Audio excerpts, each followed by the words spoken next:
So you were saying about sex and religion. Let's just start there before we do our intros. Yeah. We all go on. Yeah. So when sex is constructed as either a duty from women to men, or much more than that, also from a male perspective, it's for the purpose of procreation, right? It's the first commandment in the Bible is be fruitful and multiply. Sex becomes constructed as a good deed or a commandment. And even in just that construction, that removes that element of personal agency, because when you try and ask the questions around, well, did you consent or did you say yes? Well, who were you saying yes to and why? Were you saying yes because you believed that this is what God requires of you? Or was the threat in your own mind, if you said no, it was going to be some kind of retribution in the world to come? So just that construction of sex as a duty or a positive commandment within your religious structure starts to remove that element of personal consent and autonomy. And then conversely, it also starts to remove accountability from perpetrators, because it comes constructed within a whole nother setup. Like, oh yeah, maybe I did, the perpetrator could say, oh yeah, maybe I did something wrong, but this was predestined. This is what God had in your plan. You were supposed to go through something like this. So whilst, yeah, on a personal level, the perpetrator would say that there's something for him to sort out between him and God. That's, his personal thing to sort out. And in terms of having any kind of accountability for his own actions towards the person he perpetrated against, well, that was preordained, wasn't it? So it removes that level of accountability. I also think, like, I was reading up ages ago about this young girl who in India, went to visit prison cells for the rapists, and many of them didn't even know that committed rape, because they're like, but she's a woman, so it's my right. And I was like, oh my God, like this happens in religious, even like marital rape as well is not considered marital rape. It's considered as sex. And, as a woman, you're like, okay, well, I have to give it to my husband. And specifically in Islam, it's like, if I can't, then he has he has the choice to marry a second wife, or 4 wives. And I see that being populated right now, especially like this, oh, it's okay for Muslim women to allow their husbands to marry a second wife, etc. Like that idea, including traditional or Tradwives, being popularized in this modern or like this generation as well. What do you think, Rachael? It's true. It's incredible. It's like the act of retaliate. Oh God, you know the word when you respond to something that something was done. It's like that's worse than the actual act, because I remember there were times where you have a married couple in the church. The wife discloses that there was sexual abuse from the husband, and it's like, okay, well, that, you just pray and maybe God can change his heart. Or in my case with the megachurch and the whole, prosperity preaching, give a special offering and God will bring a miracle in your marriage. Rather than if he was to turn around and say, do you know what, I'm going to call the police on my husband, or God forbid, I'm going to divorce my husband. That would be so much more worse than the act of him, doing what he did to the wife. And that's the issue, I suppose, in a lot of cultures, right? It's like the retaliation, that's the word I was looking for, is a lot more unforgivable than the act itself. And that's crazy because it's still happening. It's not just something that happened, in the old days or in the 50s or 60s. It's happening today. There's that shadow of doubt of, oh, but that's my wife, your husband, your wife, you're married, you just pray, you move. It's the spiritual bypassing of these really serious instances that just keep so many women quiet, because it's like there's not going to be as much smoke on the husband for raping his wife, but for the wife to turn around and call the police on her husband, unforgivable. Because what the wife is doing in that case is she's stepping outside of the dance, right? And that is unforgivable. You cannot change the music. A husband who missteps a little bit or twirls around a little bit too fast, like, okay, that, God will intervene. But if you say, hang on, and you stop the music and you report your husband to the police for marital rape, that's unforgivable. God forbid. Also brings more shame onto the woman. Like, how could you? how could you stand up for yourself? He's your husband. You must obey. You must continue doing this. Keep it quiet. Or even in cases of domestic violence as well, it's like, oh, it's your husband. And it will also come from other women as well. Like, Absolutely. It's very much members, upheld. It's like there's like an Aunt Lydia always who's there, who's there to maintain the status quo. But I think always when discussing these kinds of issues, I also always like to include a discussion about the lack of construction of a healthy sexuality. Like, what about actually just the blasphemous thing that, sex is fun and enjoyable, and if you're not enjoying it, there's something wrong. And that doesn't mean anybody is intentionally harming you, but I say that kind of that joy in sex is kind of, first of all, we all, within the Jewish community, we all start off on a bad footing because, okay, I should re-clarify that. Within my section of the Jewish community, we all start off on a bad footing because you marry someone that you might have not spoken to for more than half an hour beforehand, and you have to consummate your marriage on the night of the wedding. So you have two gorgeous, innocent young people who get married with the best of intentions. Their whole idea of graduating into adulthood is only about marriage. That's the only version of a family that they know about. And there's this huge party and everybody's there, and it's, there's nobody there with a bone of bad will in their hearts. And then you get married and you have to consummate the marriage that night. And there's a kind of narrative that this is your duty, both of you. And I've had couples where they are in love afterwards. They have learnt to build a healthy marriage together, but they are always having to move forward and heal from the fact that their first sexual experience was together and that it was violent because neither of them had the capacity to consent. With that, how about we go into like a 1-minute intro from each other? I can go first. I think a lot of people, I guess this is going to be my chance. A lot of people know me. But I'm an ex-Muslim, born in Tanzania. I now live in Sweden, Australian national. And I run a charity working with mental health. And that's how I met this ladies on a conference online. And we decided to do kind of this 3 people triad kind of topic or like podcast on like our experiences and our shared overlapped experiences, but also where we differ and had different upbringing. Rachel, do you want to go next? Sure. So my name is Rachael Reign. I used to be a member of the Universal Church of the Kingdom of God. It's a controversial megachurch started in Brazil, but I attended one here in the UK when I was 13 years old. And it was pretty much a cultic environment. I was isolated from friends, from family, a lot of psychological abuse, financial abuse. So I left around 10 years ago, and around 3 years ago, I started Surviving Universal UK, which is a advocacy group for former members and current members of the UCKG, but also other people who are affected by similar churches, looking to get support or, advocacy in order to leave that high control environment. So I'm the founder and director of Surviving Universal UK and a survivor of spiritual and ritual abuse. Yehudis. Hi, I'm Yehudis Fletcher. I live in Manchester, UK. I live and love within the Haredi section of the Jewish community, and that's probably the most conservative end of Jewish practice. I have made a really firm decision to still identify within the community. I am a practicing Jewish person, but I've left the high control elements behind, and I do. I practice really intentionally in ways that bring me joy, and I've left the harmful parts behind. And yeah. Yeah, I was just going to say, I have a question for you when you're done. Sorry. Yeah, no, I just wanted to say I'm the co-founder of Nachamu, which is an organization that counters extremism within the Jewish community. I've worked as an independent sexual violence advisor, supporting people within the Haredi community and wider sections of the Jewish community who've experienced sexual violence. And I describe myself as a thriver rather than as a survivor. It's really interesting, the words that we use that bring us empowerment and comfort within our own elements as well.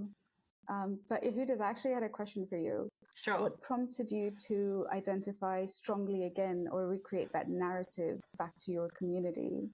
Yeah, I realized when I was trying to figure out where I stand and deciding how to challenge the parts of my life that felt intolerable, that one of the things that was a sense of strength for me, or that brought me strength, was my heritage and how I have roots, strong roots. I come from a family where, sure, bad things happen to me, but I also come from a family with extremely strong characters who did incredible things. And I really have that kind of family narrative of resilience and strength, and also like just a can-do attitude. My grandfather in Manchester was not allowed to join the local golf club because he was Jewish, so he bought a plot of land with his friends and opened another golf club. That's the heritage that I come from, and sure, I didn't know him, but I'm sure that that's in my blood because I'm still here doing similar things. That's so interesting. Like, you're like, you're not going to let me in. Like, your grandfather was badass. He's like, I'll do this on my own. You don't get to decide what you're going to do. Rachel, I actually had a question about your introduction. You said you also help current members of UKCG, what's it? Yeah. UCKG. UCKG. I'd never heard of it until that conference. How does that balance with former members and current members? Do you think that there are clashes, or because they're still part of that, are they struggling to leave, or do they decide to remain and still like find healing in that group? Sure. A lot of, well, now more than before, there's a lot of current members who are basically quiet quitting. So they're attending the services, the mandatory services, they're going as early as possible. They're kind of just going through the motions, but they're trying to transition their way out of the church. And Surviving Universal UK is being invaluable because they have this safe space where they can, voice their concerns, ask questions, and see what life is like post UCKG. Because a lot of people stay in these high control environments because it's safe. They don't know any different. They don't know what it's like beyond those doors. Whereas Surviving Universal UK is like a window into that, and they get to see other people, thriving, as you said, living their life, being happy. They see that it's not all doom and gloom, that there is hope.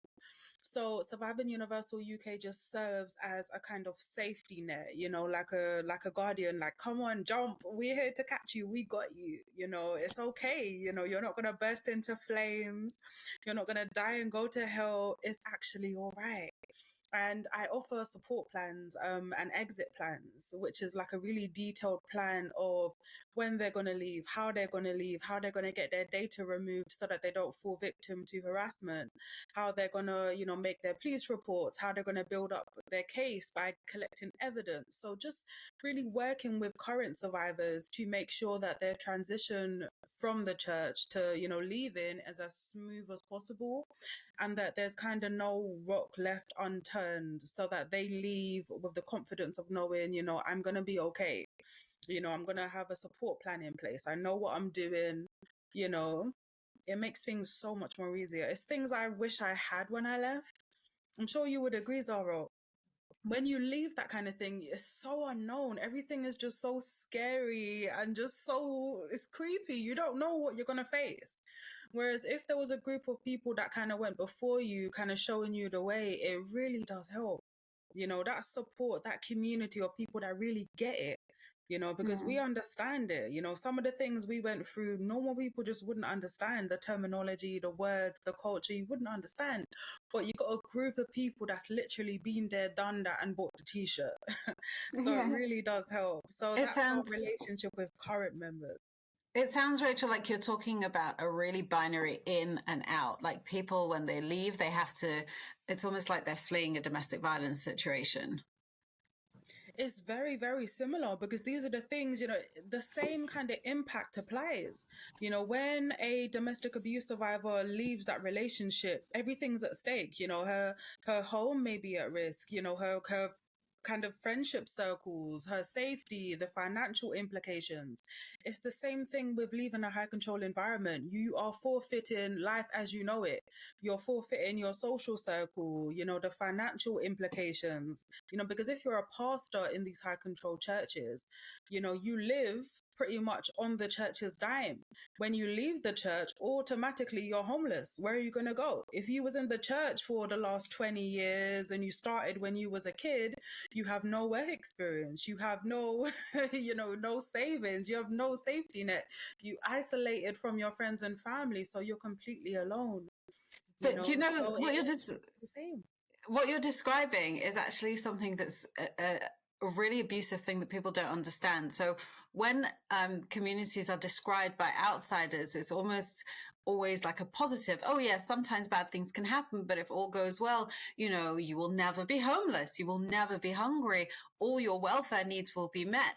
But what people always forget to mention is that the other side of that is that all those are control elements, and they keep people trapped in a way that you can't imagine. So when your employment is wrapped up in the community and your housing is in the community, very often leaving means leaving your spouse. Very often, even in our community, there's this whole crazy situation where people are losing custody of their children if they make different choices, because the family courts are behind closed doors. There's very little scrutiny, but they are have this narrative that they must maintain the status quo for the child, or children that are involved. And very often you also get this crazy thing, which I call weaponized safeguarding, where as soon as somebody says that they want to leave or they start some kind of internal critique, they find themselves reported for child abuse, and then suddenly this community that frowned on reporting abuses to outsiders is reporting those people and weaponizing those systems of safeguarding that's meant to keep children safe, but using it to paint any kind of dissenter as an abuser. And that's just another whole level of entrapment. I think with Islam as well, like when somebody converts, and that's the thing, right? Like Christianity is so big and so is Islam, right? And then we have multiple sectarians as well. And I am now coming into terms to describe the community I specifically came from as a cult. It doesn't fit that Christian cult narrative because we've not heard of Muslim cults, but it is very similar, where my community was from a Shia sect. So Sunni and Shias are the major sects. So from a Shia sect, but it was also based on your ethnic group as well. So my ancestors had migrated during British colonialism to East Africa from parts of India, where their roots extended to the Mughal. I'm still researching this, but it was one of those things that, that's what makes you part of the community. And what they did after the Iranian Revolution happened, which is so weird because I'm in like Tanzania, like East Africa, and that's like in Iran. But after the Iranian Revolution, there were a lot of people very similar to Mormons preaching Islam, and they would target poor villages because, Tanzania is a very poor country. And they would convert them. They would build mosques and churches next to where they are to convert them, to get that housing, the shelter, the clean water, etc. And that's how they start. And they're still not part of our community. They're like, I would say there is like the Black Shia community funded by our community. So they're a bit separate as well. And even the language we have in the mosques, it would be their Urdu, English, Gujarati, and then with this other mosques, when they have sermons, etc., it'll be in Swahili. So there's still that separate segregation element. And like you said, Rachel, like you don't have that, I wish I had like a playbook of like, what should I be doing next? And for me, like, yeah, there was an exclusive community which gave me comfort, but then I had only known a few people who had left, but hadn't publicly left. Privately, they're like, yeah, we're atheists. But when I did something public, I did not, even when I was still a Muslim, like, supporting gay rights, I did not expect the backlash. And that is what prompted me to, actually make my decision to leave the religion as a whole, because I was like, there's so much hate. So I'm going to read the Quran and I'm going to like look at, where is that verse that says we can disagree and, because people were quoting the Quran back to me when I was like, no, I'm still for gay rights. And I was like, where is that verse that we can disagree? And I didn't find anything. And very quickly, like, it was it was long coming. It's never a linear journey, but it was long coming. But when I did that research, it was like, I can't be a part of this anymore.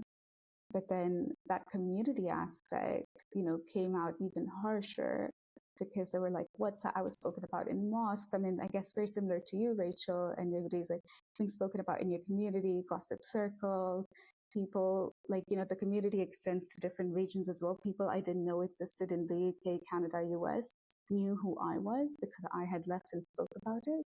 And then you're like, yeah, there was no guidance. And now I do get messages from people from my community, not just other extents, like from my community. They're like, I could never do what you did because I was like that example to not be public. So they live closeted lives as well. And so I really relate to what you're saying about not having a playbook. And I definitely don't have a playbook because I feel like as if I'm building the path in front of me, putting down each kind of flagstone as I take each step in front of me, because there is this binary in, out, you can stay or you can go. And there is a playbook for both of those. But what I'm doing is I'm literally changing the topography of my community. By virtue of staying, this community now has lesbians within it. By virtue of staying, this community has a woman who wears trousers, and that doesn't make her irreligious because, I'm literally changing the reality in front of people's eyes. And I think for me, that's super, super empowering, but I really acknowledge that it's very, very disruptive. But I think we need that. Disruption. Yeah. I was going to say, I think we need that. because I also think, or what do you think, Hades? Like, do you think there's a part of like Jewish persecution in claiming that identity that plays into what you're doing now, like the historical persecution to like reclaim it versus leaving? Because there are Muslim LGBT people who have their own mosques and they also do that, and Christians as well, like in other parts, and they receive a lot of criticism. So I'm wondering, like, what motivates you to stay and recreate this, apart from obviously your ancestors, but like, why do you want that presence, or why other reasons maybe? So is it to do with persecution? I think persecution is part of the story. And I think it feeds into my determination not to let others, whether those are Jewish persecutors or non-Jewish persecutors, dictate my destiny. You can't throw someone out of their own heritage, and I haven't left. So that kind of gives me a strange amount of power to recreate what's in front of me.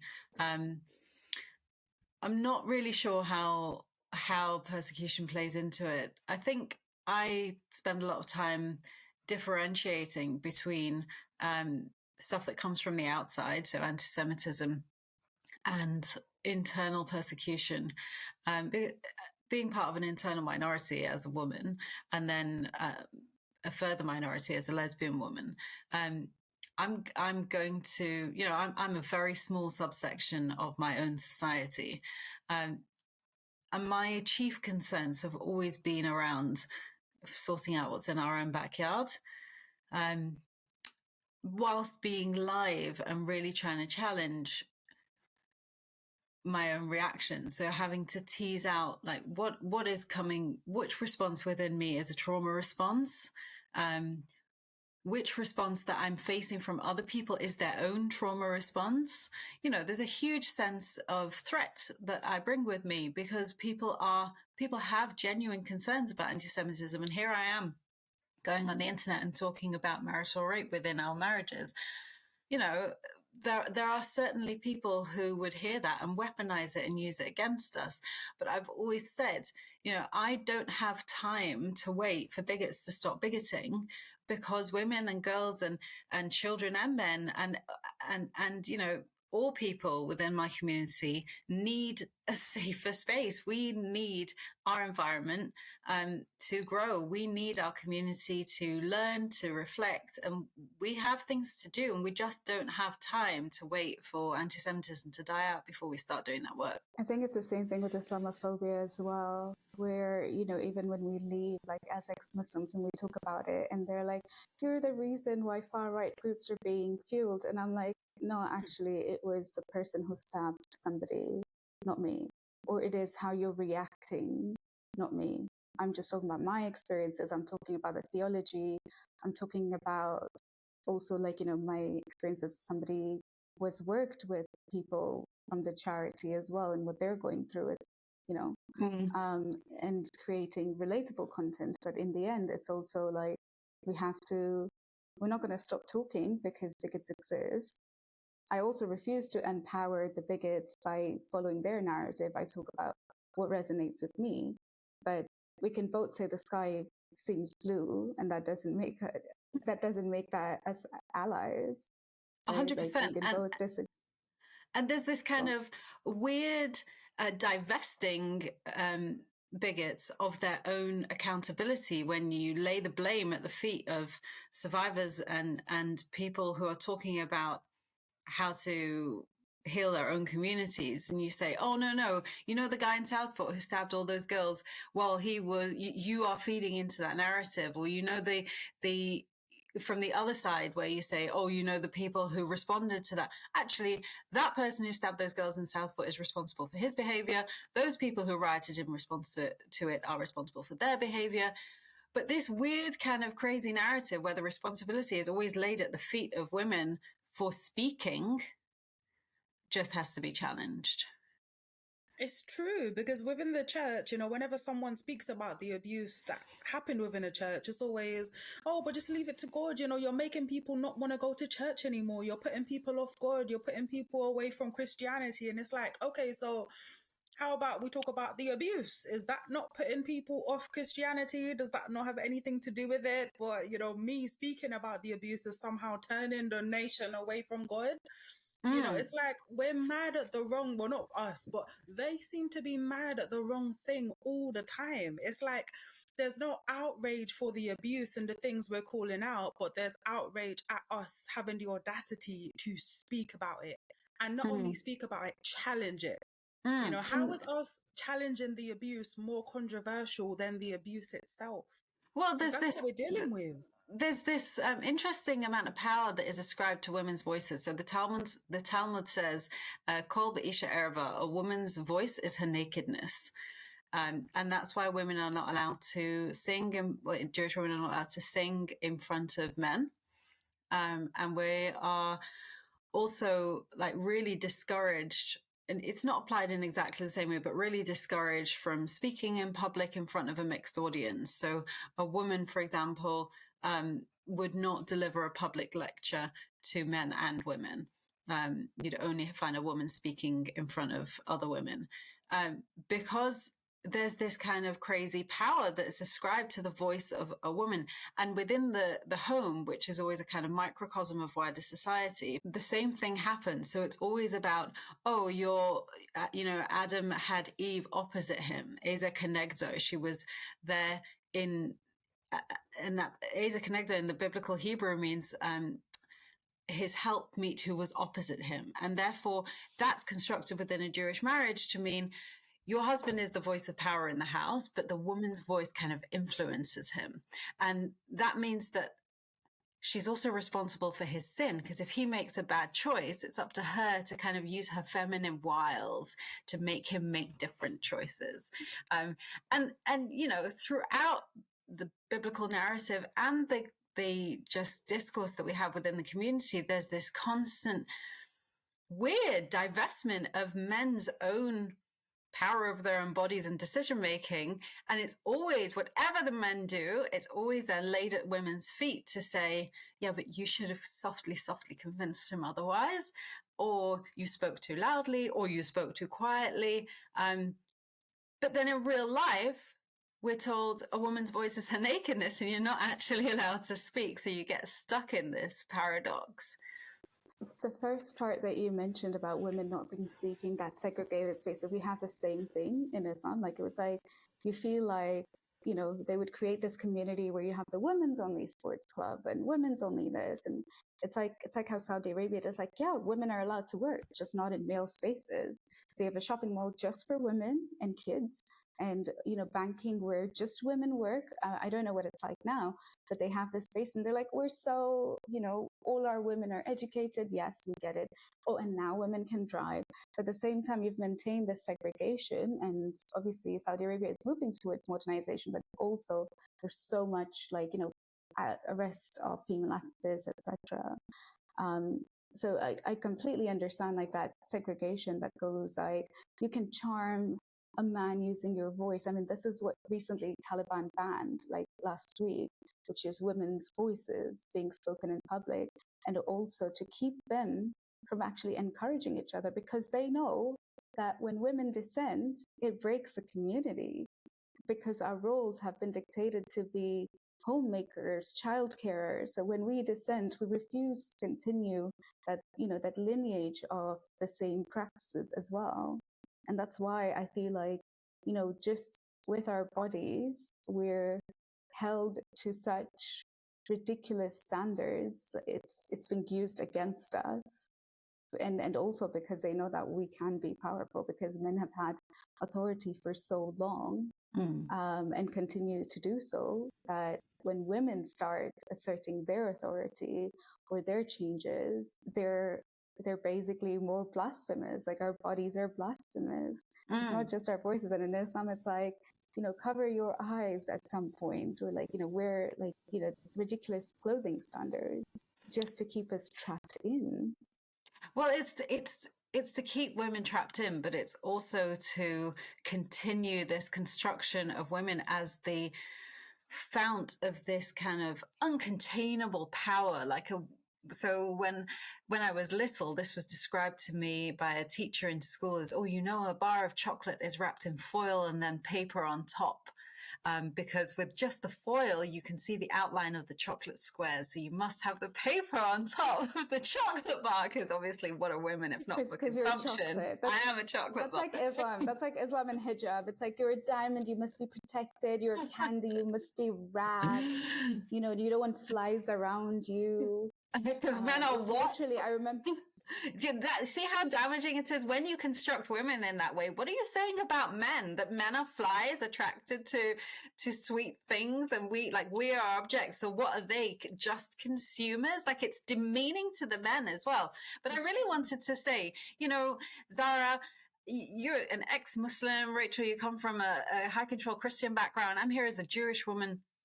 I always find it helpful to strip away these silos that we sit in and actually just talk about the harmful issues that are pervasive within society, right? This is not restricted to high control religious groups. I had a woman get in touch with me the other day, and she said, I'm separated from my husband. My little girl has disclosed that her father is sexually abusing her. I don't know what to do because we have a child arrangement order, which says that I have to send her to stay with her child, to stay with her father. And I don't know how to deal with this legal obligation on me to comply with the court order to send my child to stay with her father. But also, I want to keep my child safe. And I explained to her that, yeah, actually, if she does send her child to stay with her father when these disclosures have been made, the UK courts will use that against her to say that she's willingly sent her child into a dangerous situation. And this crazy safeguarding responsibility that is put on mothers to keep their children safe, but also to comply with a court order that says put you in an unsafe environment. The law in the UK puts the onus on the mother to make an emergency application to court, which costs money, which is difficult to make. It would cost money on its own. It's difficult to make without adequate representation, which costs money again. And you have to make an emergency application to explain why you're keeping your child from contact that's been ordered by the court. But this push-pull is present within the UK society at large as well. And I think it's sometimes helpful to point out where these patterns pop up within patriarchal societies full stop, and show that they're concentrated in certain religious environments and maybe more obvious, but they're patterns that exist, are pervasive throughout society. And as feminists, or at least I, as a feminist, find it helpful to call it out exactly where I see it. And it's almost thematic for me. Like I can see it where it shows up because I have such a heightened sense of my own experience. I think it shows up for me more easily outside. Like, for example, I've been talking about forced marriage in the Jewish community for a long time, but people always get skittish because they say, oh, that's not a Jewish thing. Actually, I mean, we have forced marriage in every section of society. And therefore I always use Charles and Diana. Charles wanted to marry someone else, but was expected to marry Diana. Diana was a very young girl when she got into that situation. And that, to me, kind of when we talk about it in that framework of the person who is now the king of of Britain, it's almost more helpful because we strip the class issue away. We strip away the issue of any kind of question of anti-religious bigotry. It's actually, we're just talking about harmful practices. I'm not sure if you expected me to go into a royalty rant. No, I'm sure we all have our distaste for monarchies in general. Or at least I do as well, because it just, to me, highlights that composition of leader and not actually a democratically elected leader.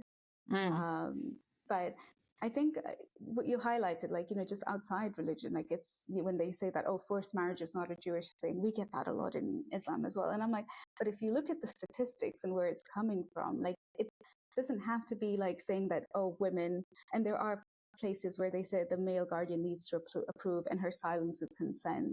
So it doesn't have to say that, oh, this is forced marriage and it's allowed, but what is constructed around it makes it allowed in many societies, even more than other societies as well. Like it is a global issue as well, even like child marriage, for instance, and having kids at a young age, etc. But there are so many things around the religious part. And then obviously when that religious part, especially in like outside the European countries where religion is the law, that becomes your everyday, generation to generation. So you would think practices like FGM, they're like, but it doesn't say in the Quran. And I'm like, well, there are other parts of Islam where it does say that.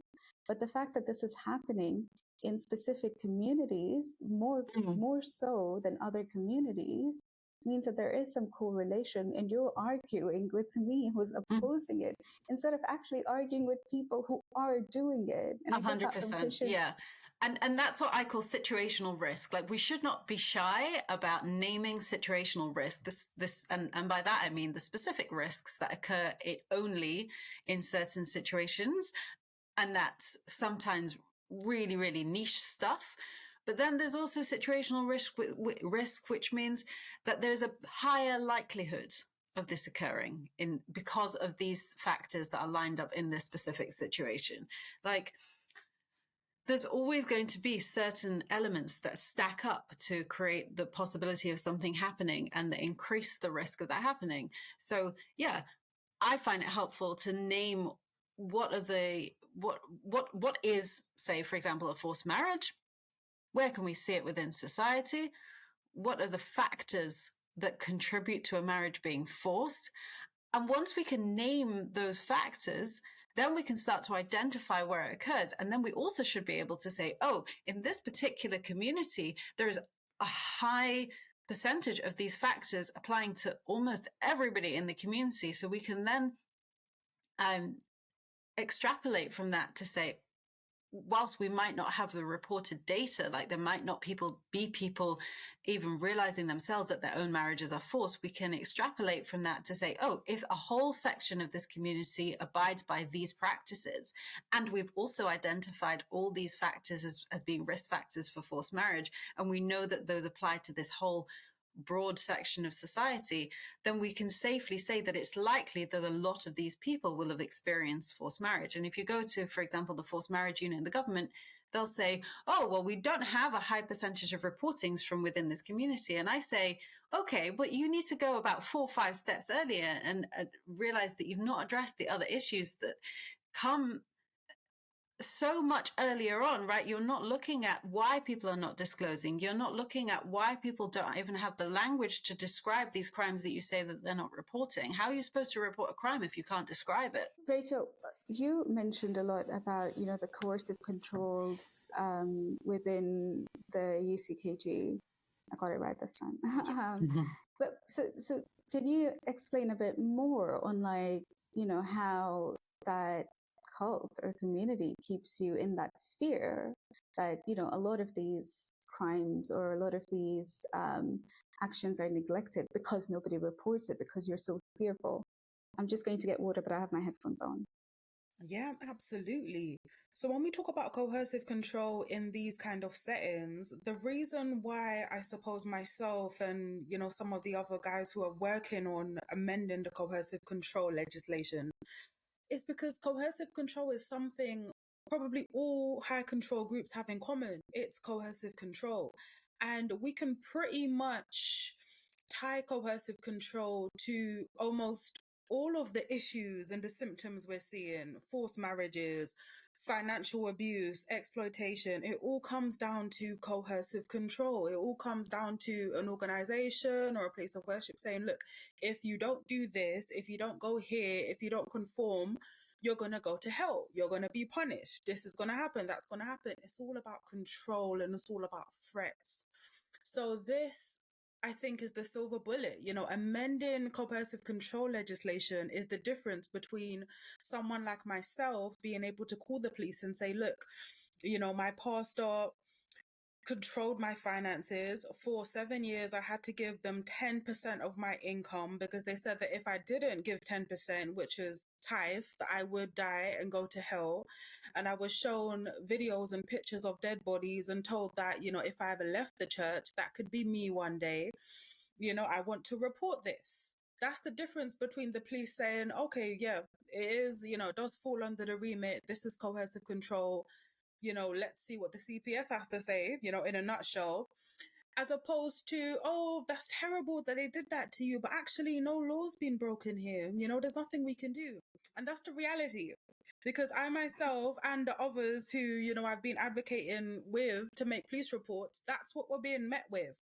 We're being told, we tell the police of these awful instances of coercive control only to be met with, that's terrible, but no law's been broken.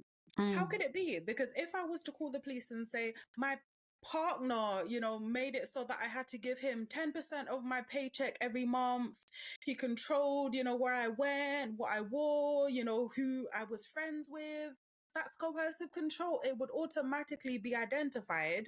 These days I know that there's issues, of course, with the criminal justice system. But that would be identified because there's the legal provisions for coercive control because it's only in the domestic kind of realm. So how on earth could it be that if my boyfriend was to do the things that my pastor done, I can call the police on him and get some form of justice or, remedy. But if my pastor was to do it, there's absolutely nothing in law stopping him from doing it. That's crazy to me. And that's literally the law on this issue. It's black and white. They don't classify religious leaders as being in a domestic setting. And the reality is my church and my pastor was closer to me than my mom. I confided and had more of a relationship with my pastor than I did with my mother.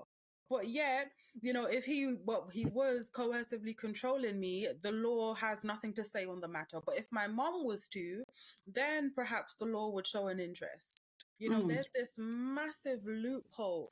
And because of that loophole, and because it's so substantial, I think, unfortunately, a lot of religious leaders are walking away scot-free when that could be the one thing that can set that legal precedent and get justice. Because for a lot of us, we're never going to be able to prove the financial exploitation or the sexual crimes or the physical violence, but coercive control really is the last shot that a lot of us have. And until we get that legislation fixed, we're just never going to be able to nail these guys. We're never going to be able to get someone arrested, in my case anyway. And, Rachel, it's not actually the primary legislation that needs amending. It's guidance that needs to be amended. And that doesn't even, that's it's so much more simple than anyone's making it out to be. Definitely. The idea that an abuser does not have to be within a romantic relationship with you or within a domestic setting, I don't think is well enough understood. But I made a phone recording of the rabbi on the phone to me telling me that I had to have sex with my husband, and we literally were negotiating a schedule. He said to me, well, how often are you proposing? And I said, I think I could maybe manage once a month. And he's like, no, my starting point is twice a week. And he thought we were going to negotiate, and from bit I colluded with that. Like, I went in there and I had my offering of I could do this once a month, and then I stopped. I said to him, which part of my body belongs to you? And he says to me, well, which part of your husband's body? Like, he started playing that game with me and using my own language against me. But I ended that phone call and I kept the recording. And like you said, Rachel, if he had been a member of my family, I'd have been able to take that recording to the police. But as it stands, that man's not committed any crime, even though he's literally coercing me into being sexually assaulted. It is interesting. I remember when we were talking about not specifically coercive control, but like the lack of the UK police not taking action because there's no real crime committed.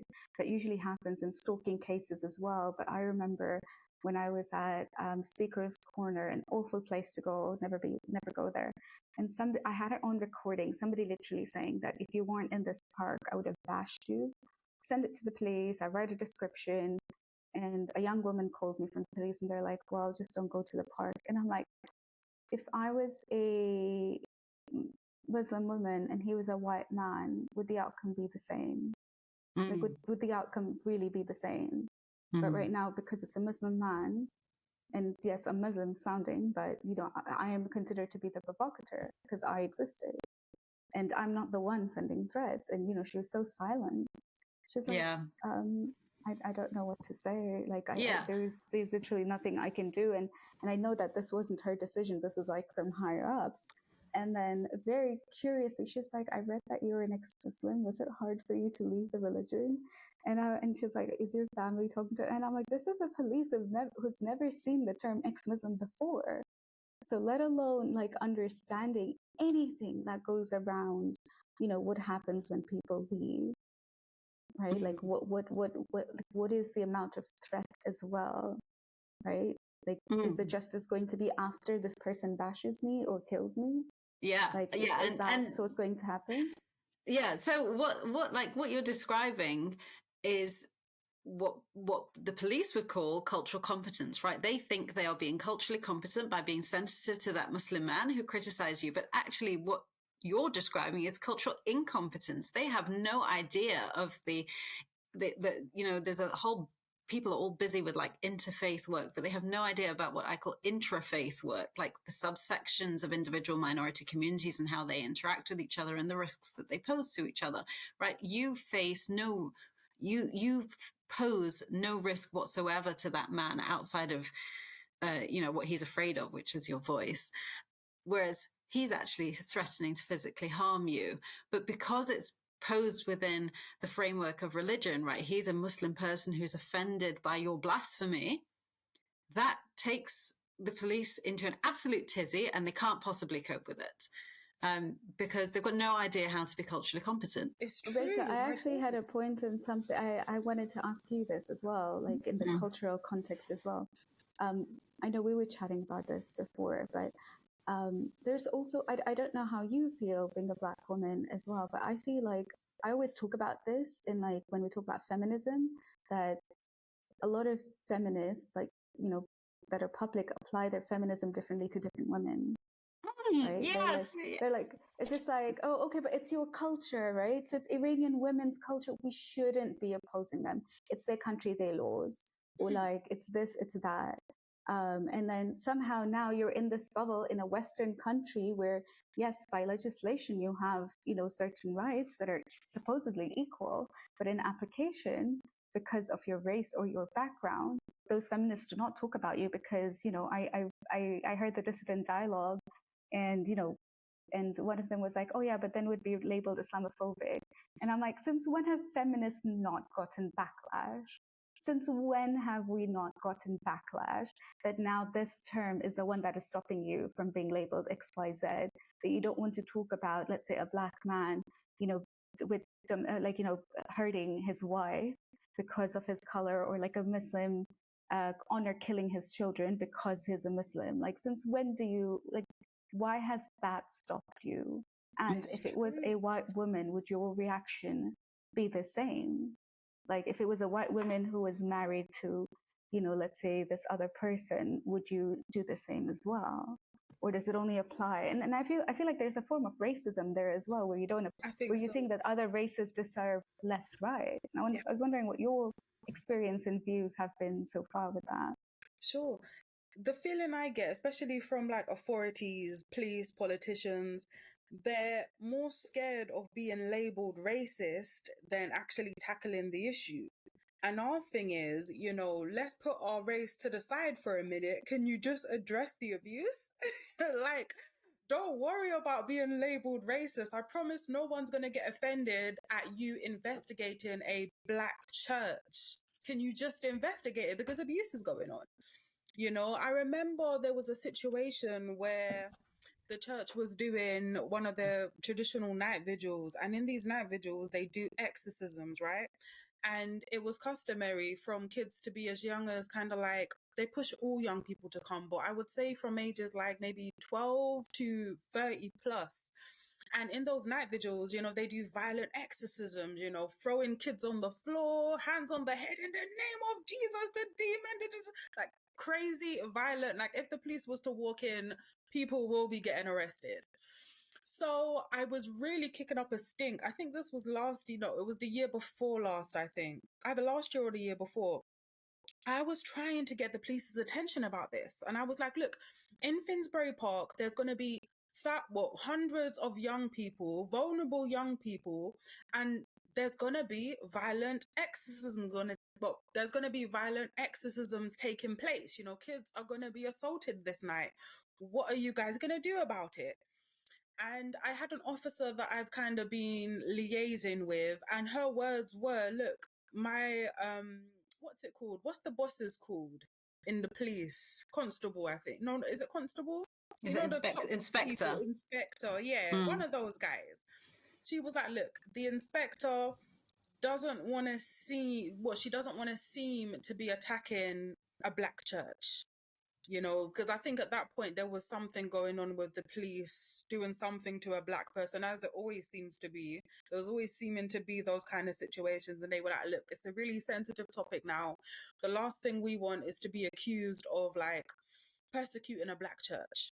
And I was like, but, can we not take race out of it? Like, there's kids potentially going to be abused on this night, and you guys don't want to look into it because you don't want to seen as being heavy-handed or being racist. It's an issue within itself, because whilst they're busy trying to keep their hands clean and trying to not be cancelled, black kids are being abused. And it's like it means that minority children, whether they are Muslim children or black children or Jewish children, they're kind of worth less. Yes. Right? They're not worthy of that police protection. And I talk about being a kind of half citizen of the UK, not entitled to full protection from the law, because there's always going to be a kind of egotistical self-protection, self-promotion from the state, where it says, you know what, it harms our reputation to protect these kids. Like, those nice white middle-class kids, we can protect them because that's what we do. But the brown kids, the black kids, the Jewish kids are not entitled to that same level of protection, because we don't know how to do this in a sensitive and nuanced way. And we don't know how to navigate cultures that are different from our own. And so they engage in this kind of crazy, noble, savage approach where they say to minority communities, send out somebody who's willing to negotiate on everyone's behalf, and that's as far as we'll go. And then they commission these gatekeepers. They will have people from within high control communities suddenly on a on the inside, as a police liaison person, who's like the community liaison, who's going to do the tricky bit on the police's behalf. Like they're going to do it. Yeah, like they're going to do it. Like they're going to dub on their own community. 100%, 100%. But back to what you were saying in your original question, Zara. Yeah, 100%.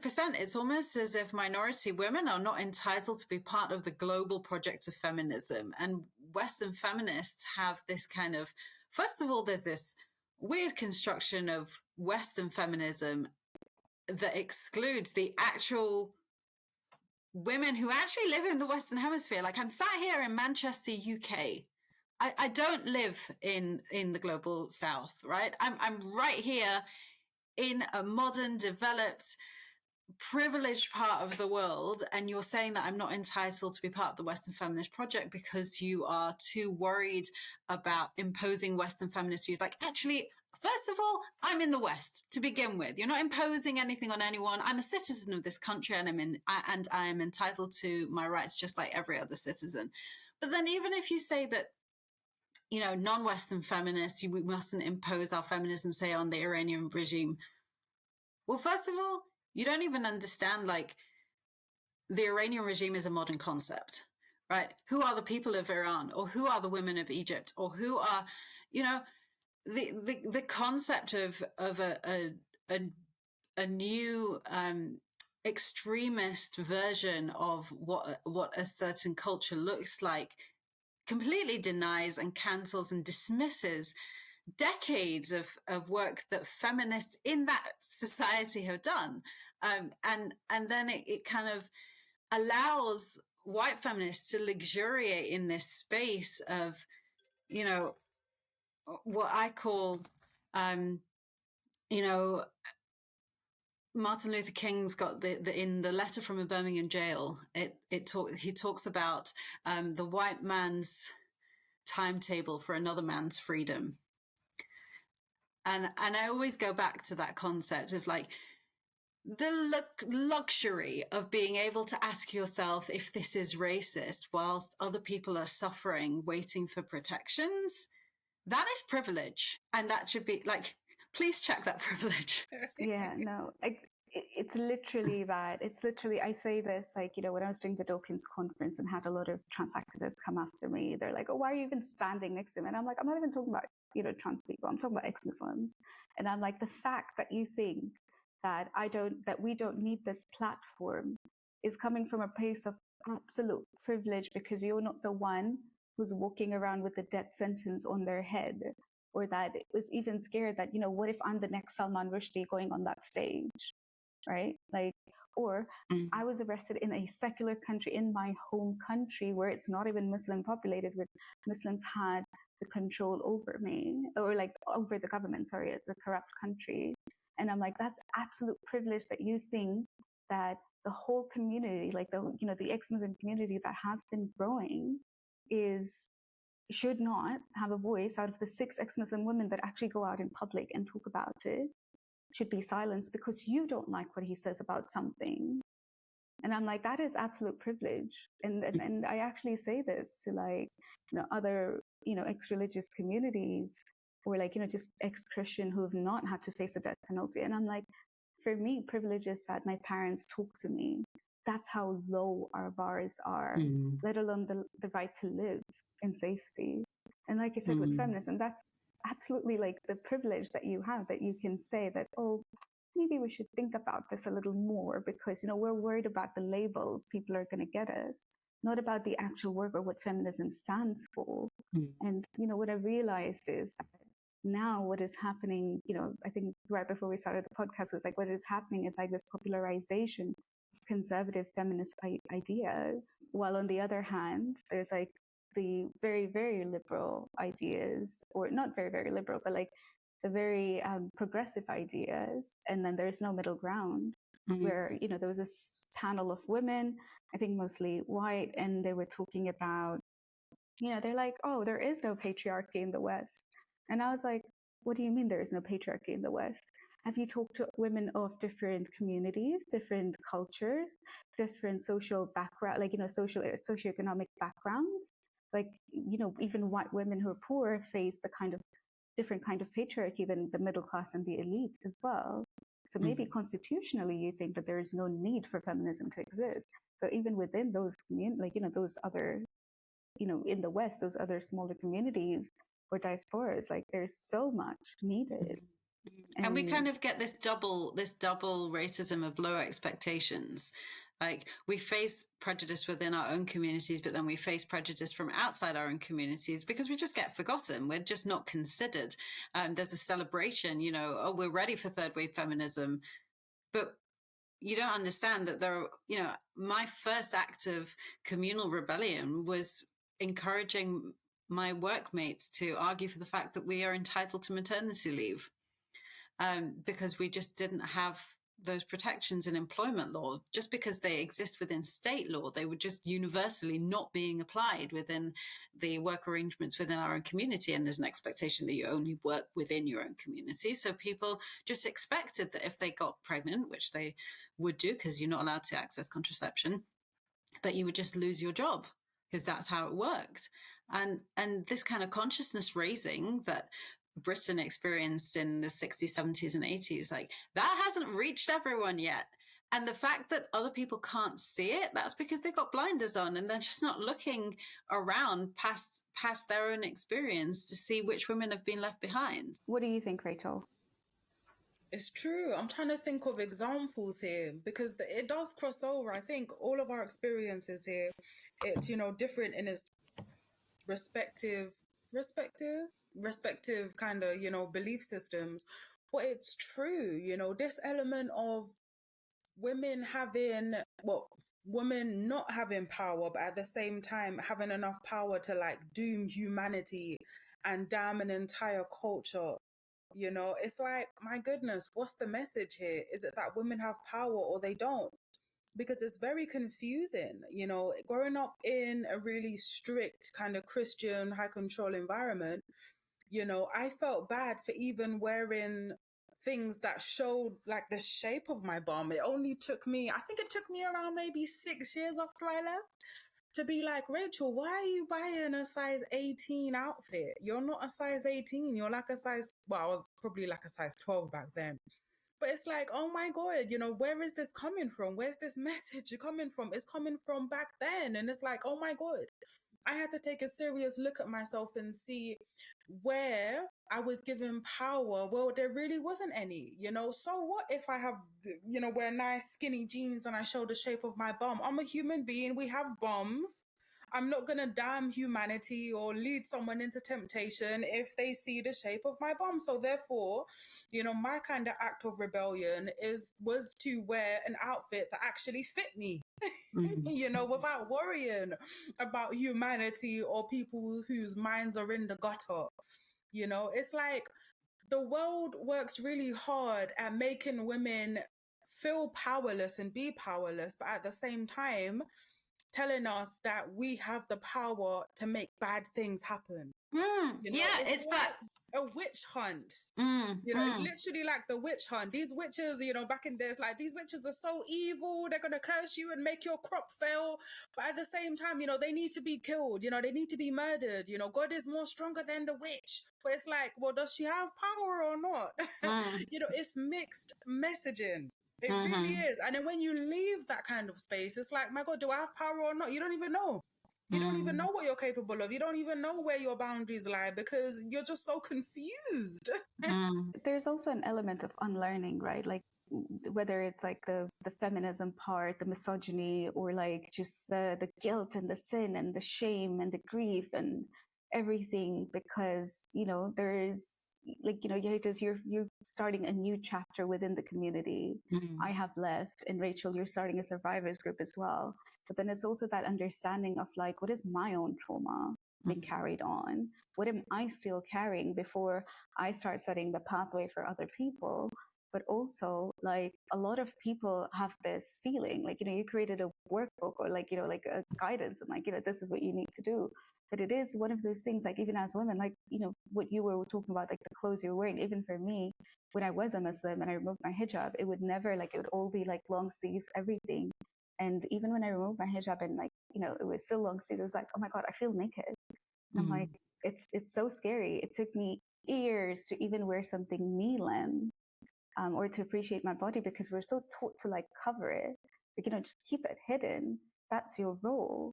And when you don't, you're a whore, right? Like you're just doing it for the worldly things versus like, you know what? Why don't we blame the men who think we are whores or who are attracted to us? Why are we consistently being the vessel for your anger or for your frustrations because you can't control yourself? Or, you know, and at the same time, like you said, like, you know, there's like the feminism, or like, you know, the Western feminism has forgotten that a lot of these situations exist in so many different ways. And this argument that I was hearing with the Western feminism on the Dissident Dialogue Conference, I wonder what you guys think about the sexual revolution. So it was, I was listening to a lot of podcasts, and they were talking about the sexual revolution and like contraceptive pills and abortion rights actually allowing women to have, you know, to take those risks with unprotected sex or enjoy sex and kind of disrupting meaningful relationships that now men also want. And to me, like that can sound ridiculous because it's also kind of taking away the notion that women are not allowed to enjoy sex, or women don't have it in them, you know, emotionally or like, you know, biologically, to just have sex and fun or like a one night stand, right? Because it was always like, it was known to be like a man's thing, right? And not a woman's thing. And that's what, like, it was coming back on like the woman, the feminists bringing it back on like being the burden of, you know, the women who were frustrated with their lives because of X, Y, Z. And this is why the sexual revolution has gone wrong. Like when we introduce abortion or the pills or contraception, because previously people wouldn't have sex because of, you know, having kids, and now they can have sex and have one night stands. And I was like, yeah, there's a piece of empowerment that women can deal with having sex, but also they're not kids, right? They're adults. They can make their own bad choices. They can make their own good choices. And it's up to the individual to decide how they want to navigate this with all the safeties in place. I'm wondering what your thoughts were on like the sexual revolution, on like the hookup culture, and how it's continuously actually backfiring on women, where men have never been shamed for it forever because they always had the hookup culture, right? They always could, from, you know, polygamy in Islam, surely in other places like other cultures as well. But, you know, they've never had to face this backlash, and it always comes back on like the women.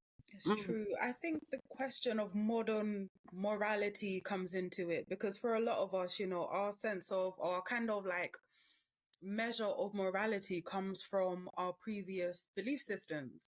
Whereas now that we're kind of free to think liberally, it's about kind of gauging what morality looks like to us now. You know, because my sense of morality now is a lot different than 10 years ago. You know, I like to think that's always revolving, and having the freedom to kind of own that, you know. To me, there's nothing wrong with this, but maybe this is a little questionable for me personally, but let's keep it moving. You know, being able to make those decisions for yourself and for you to kind of deem what's acceptable for yourself is a huge kind of declaration of power. You know, I got married in the church when I was 19 years old, and we were even controlled with what we did in the bedroom. A lot of Christians think that, you know, once you get married, it's up to you and your husband. In high control churches, even that they try to police. So for a lot of time, I mean, I've divorced him now. It's been a good 5 years.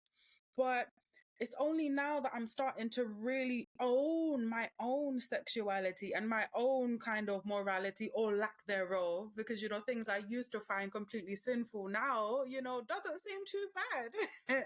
You know, having the freedom to be able to do that is something that I think a lot of people take for granted. And I think a lot more women will be liberated if they really start to gauge what morality or lack thereof looks like to them personally, rather than what society dictates is acceptable or unacceptable, you know, because we have this freedom. It doesn't mean that we're kind of, you know, all holds barred, you know, I do what I want, when I want, how I want. You know, there's some things I may not find acceptable, but maybe Zara or you will. You know, it's all about personal kind of morality and what's right to us rather than what society dictated. You know, because it's like being in a prison in your own body. It's like, even though you're free to do certain things, you don't, because you're like, well, it might be a sin, or, you know, things like, I don't know, it could be something as liberal as watching pornography. You know, a lot of women feel a lot of shame with that. A lot of Christian women would, you know, because their husbands perhaps they ain't satisfying them as they want to be satisfied. So what do? Turn to a bit of porn. And then all of the guilt that comes with that. Whereas if you're looking at it from a, I don't want to say selfish perspective, but if you're looking at it from a, no, I have my needs and I want my needs to be met, it's not immoral. But society dictated that it's this awful, terrible thing that we shouldn't have, because how dare we take our sexuality into our hands and do what we like to do? You know, it's an interesting one, but yeah, I feel like I'm waffling a bit, but I think you guys got my drift. I think there's always this kind of great, like you were talking about before, the paradox of power ascribed to not just women's voice but women's sexuality. So a woman who knows what she wants sexually is the most threatening thing. But first of all, to your question, Zara, I want to just first of all mention the whole premise around that discourse is one of compulsive heteronormativity. So in segregated cultures, there has always been same-sex relationships between both men and men and women, and possibly more because of the segregation of society. And it's not necessarily been ascribed to a certain identity. So women having sexual relationships with other women would not have called themselves lesbians necessarily, but they still sought out and continue to seek out sexual relationships with each other, because that's just what a segregated society lends itself to, where sex with their husbands is something about procreation, and where they're getting love, affection, and intimacy might be with other women. So that's one, the first bit that I wanted to say. But then besides for that, for me, contraception is not about sexual liberation at this point. I'm talking about women who are having 15, 16 children without access to contraception. I'm talking about 25-year-olds who have varicose veins, uterine prolapses, just having baby after baby after baby. This is a feminist issue at this point. It's about making sure that women in my community are recognized as, can make their own choices themselves and decide if they do want a larger family, but they're recognized as being vulnerable to coercion around their own reproduction, subject to reproductive abuse because their access to contraception is restricted, and the state has a responsibility to address that. And we have the NHS in this country, so we have this crazy setup, which we could do another whole podcast about, in the way that GP surgeries operate as private businesses, and that lends itself to GPs. In part, it's a good thing that GPs serve their own communities. But then you also have this situation where women in my community are going to a GP who serves their community, asking for contraception, and are then asked, well, has the rabbi given you permission to use it? Now, to get permission to use a contraception in the community, you probably have to have a girl and a boy first. So if you don't have a daughter and a son already, you're less likely to get permission. And even when you do get permission to use contraception, it's given in 6-month increments.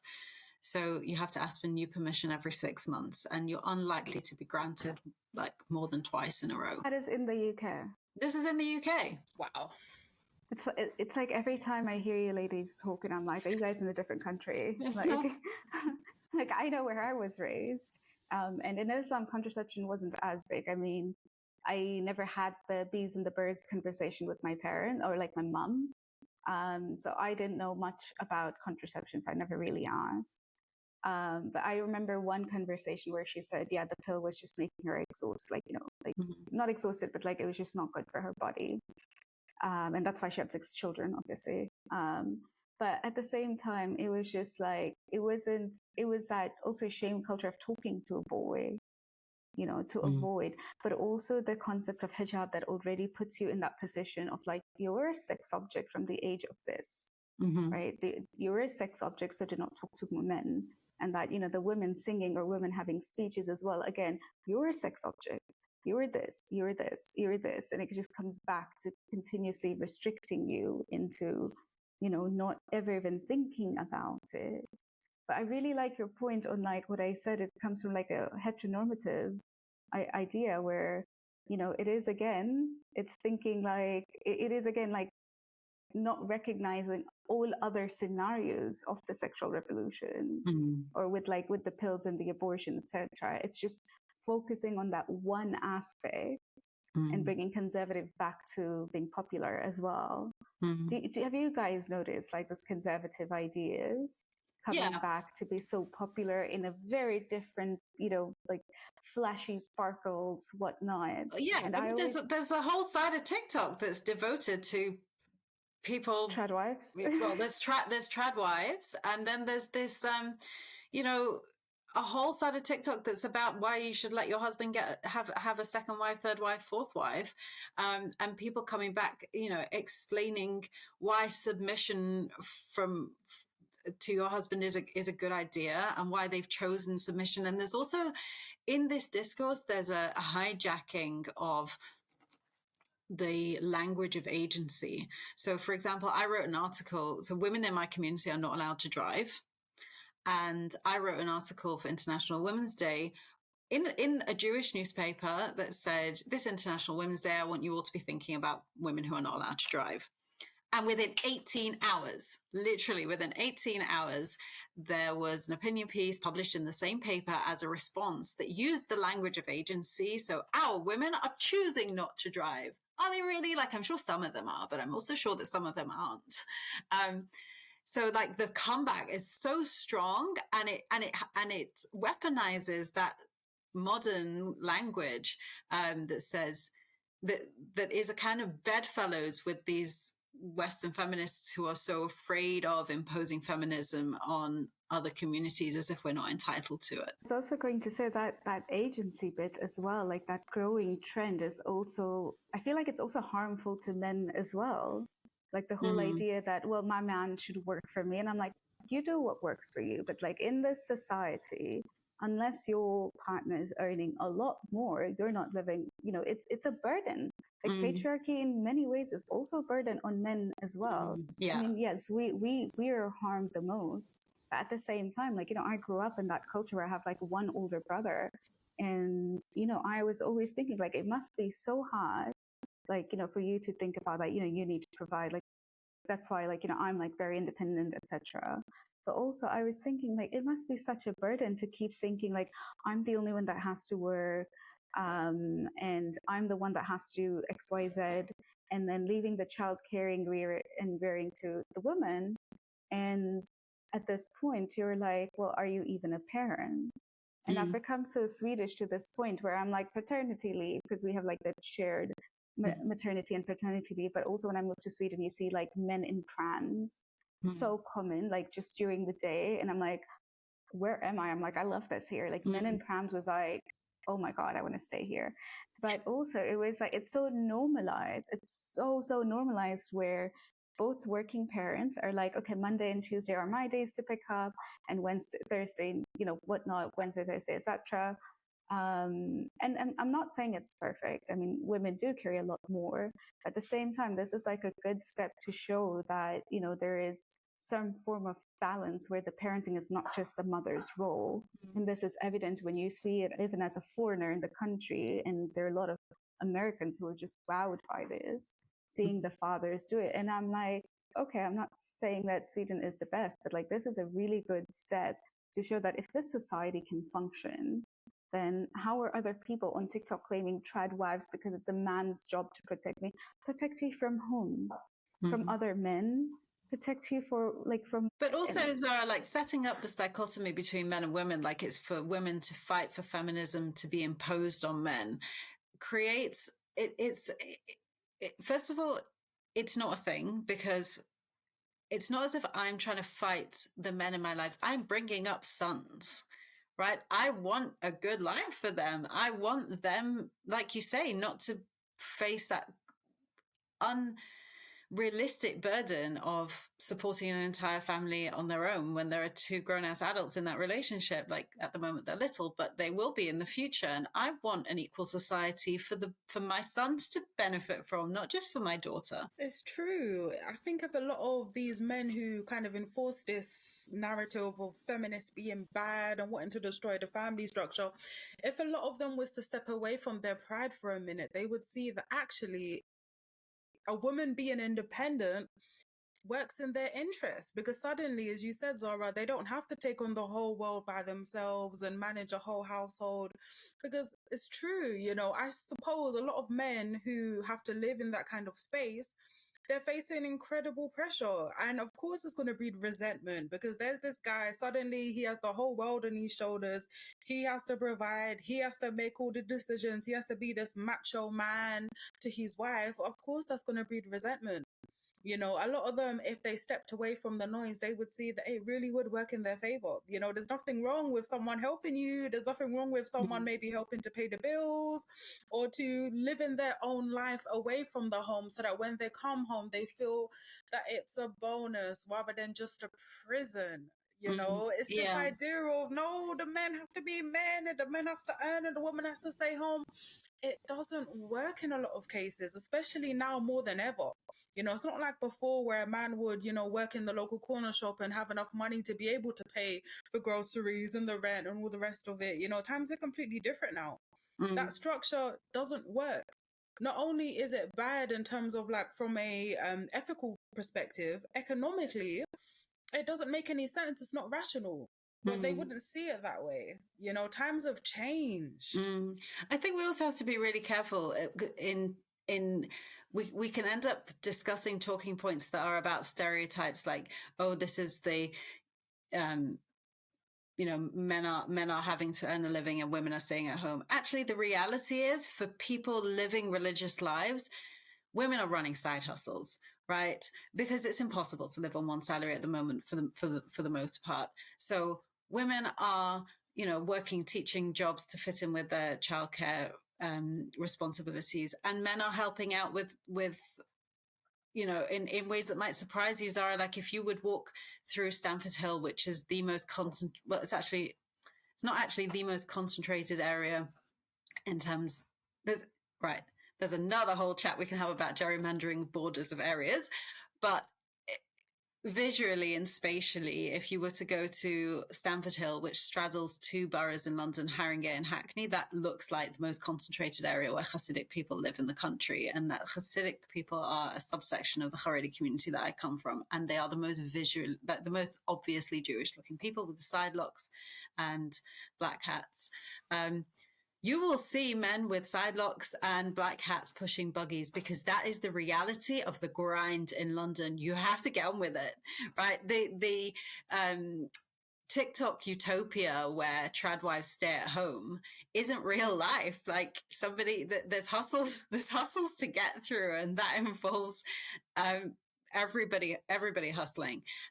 So we can debate like the theoretical frameworks, but the reality is that ordinary people are getting on with it. And I think we need to make sure that the discourse catches up with how everyday people are living their lives.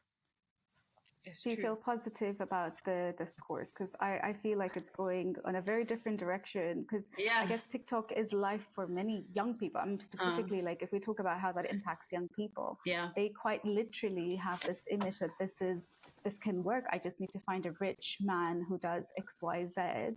And, it's I don't need university anymore. I don't need X, Y, Z. And I have like a Gen Z sister. It's regressive. It's completely regressive. But I think, so do I feel positive is a good question. I do feel like I'm constantly, everywhere I go, I'm an outsider, right? Everywhere I go, I'm coming up against some, if I'm speaking to people with a very religious perspective, I'm presenting a liberal viewpoint. And when I end up talking to Western feminists, I end up saying, pointing out the gaps. And then again, you come to Gen Z, where it's kind of what I call the marriage of convenience between the left and the religious extremists. I'm there pointing out the holes there as well. So maybe I'm just a troublemaker or a truth sayer, or I don't know, some people, I've got one friend who calls me a prophet.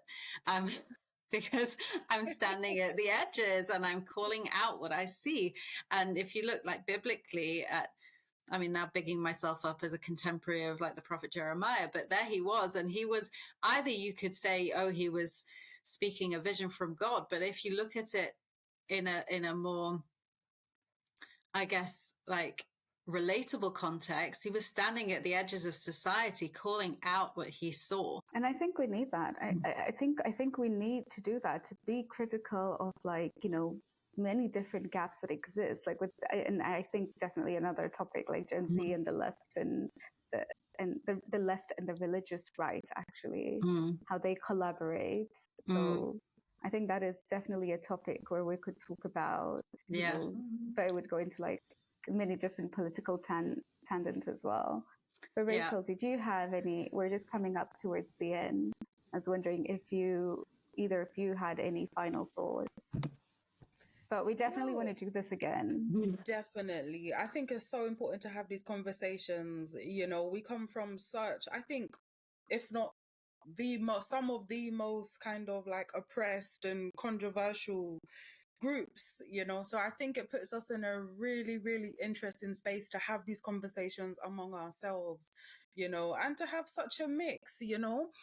Some of us here, we still believe, some of us we don't, you know, and that's the beauty of kind of having your freedom, you know, life on our terms, spirituality or lack thereof on our terms, sexuality on our terms. You know, it's just so important because there's so many people who, you know, they're currently living in the life that we used to live, and we take things for granted sometimes. Something as simple as an implant, you know. To know that there's some women being denied contraception, you know, never mind the whole sexual liberation, you know, so that they can, you know, have sex as often as they want without falling pregnant. Women are being bred like guinea pigs, quite frankly, you know. That's something we take for granted. You know, having this damn implant in my arm is a revolutionary act in a lot of ways, you know, because some women, it's denied them. So I think it's a great space to have, you know, a safe space to discuss these things and to learn from each other, you know, because I think in the long run, us educating ourselves on, you know, these different cultures and these different things that's going on, it's a melting pot. And I think long term it's going to help us on our own kind of respective journeys and struggles. So yeah, it's a really good privilege to be here. What about you, Yehudis? Final? I just really love the move away from talking about issues within our individual communities and starting to broaden the conversation and make sure that once we talk about it, like I said, it's happening in Muslim communities, happening in Jewish communities, happening in Christian communities, and happening within the royal family. You know, I have a shelf on my bookshelf for exit memoirs, and I have Prince Harry's memoir on the shelf there as well, because it's so important to me to strip away things that are like, it's literally a red herring that what's happening is within a Jewish context. It's happening and it's harmful and it needs to be stopped, full stop. So broadening the conversation, being able to talk with incredible people like yourselves and creating, like, if we don't have platforms, we create platforms, that's fine. And yeah, I would absolutely love to come back and talk again about that marriage of convenience that we mentioned before. Yeah, I think that would be interesting. I actually felt really challenged and interested in so many things. And I know we didn't follow any of those questions, but I feel like there was so much to talk about where, you know, there was like this ideas of, you know, exchange, but also, like you said, Rachel, you know, learning and going broader areas was really, really fun as well. I'm also keen to see where we strongly disagree on something, because that would be quite interesting to actually get people to, I guess, understand the other perspective and listen to the other perspective. So maybe we should find the disagreement bit as well, but also set up a next podcast. Well, the disagreement bit is so important because I just really want to break away that idea that we have to agree on everything in order to work together. Yes. Ultimately, we do have some common goals and we will have our own goals outside of that as well. And that's okay. But I think the only person that benefits from internal quarrels are people who want to maintain the status quo. Yeah. It's true. It's important for the public to see the reality of the situation. You know, the places we came from, the spaces, you know, everything has to be perfect. It's about keeping up appearances, not going against the grain. That's not reality.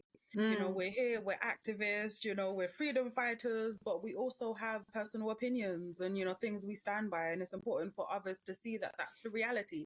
And we don't have to be at war with each other because of it. You know, we can agree, we can challenge each other, but hey, life continues. It's not the end of the world to be challenged. And also we don't have to be the perfect victims. Like like Rachel, you can wear those tight jeans. Like everybody can see the shape of your bum as you want them to see it, and it doesn't reflect on the way you speak and on the validity of what you're saying because you choose to wear form-fitting clothes. Like I hate this idea that if you're going to have a valid voice, you need to maintain a perfect image of like I'm a messy person. I have so much going on, and there's things that I say that both of you will disagree with, and positions that I take that will make you feel uncomfortable, but that's okay, and it doesn't need to inhibit our progress and our work together.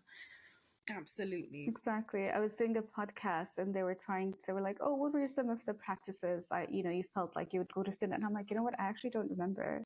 And I know it sounds like a very privileged thing to say, like, I didn't actually go through forced marriage or this or that were so harmful that other people go through. But I still feel like there is so much outside of that I have to give and contribute, because sometimes we only hear stories of, the sad stories, or like we only hear the really drowning stories. And I'm like, but some people, and I think there were bad practices that I don't remember actively, but also it's important to show a path where there is healing, there is, growth for people who did come from very toxic, childhood, or toxic toxic parenting, or my community was toxic, but like my parents in some ways protected us, and and failed in some ways as well. So sometimes I'm like, I don't know if I have any like daunting stories to tell people that are about me, but I can tell you about the work that I do, that those stories are daunting, and you'd never hear from these women in public. But with that, there's this kind of appetite. I'm sorry, I just want to come in this last point. There's this appetite for like, no, tell us the really horrible things, as if like, well, if it's not horrible enough, then you're not going to do anything about it, or you can only take me seriously if somebody's, it's never going to be bad enough, because at the moment we have children having their clitorises amputated. At the moment we have people being forced into marriage, and it's still not enough. So there's this fallacy that, oh, you need to go more and more graphic, or you need more and more proof in order to get people to care. But actually, that's not the point. Actually, we just need to keep restating the idea that as citizens of the world, we're entitled to the same human rights as everyone else's. Exactly. And the fight is not just our stories, right? The fight is for other people as well. Yes. The fight is for like, the people who are not here to speak as well, or can't make it because, we are setting, pathways for less and less women to have to go through or less and less people, actually, not just women, but to go through what, we had to, or others have had to go through. With that, thank you so much for coming. It was so much fun. I like the 3 duo. It would be great to do this again on a different topic. But thank you so much for having us. Thank you. Yeah, it was a pleasure.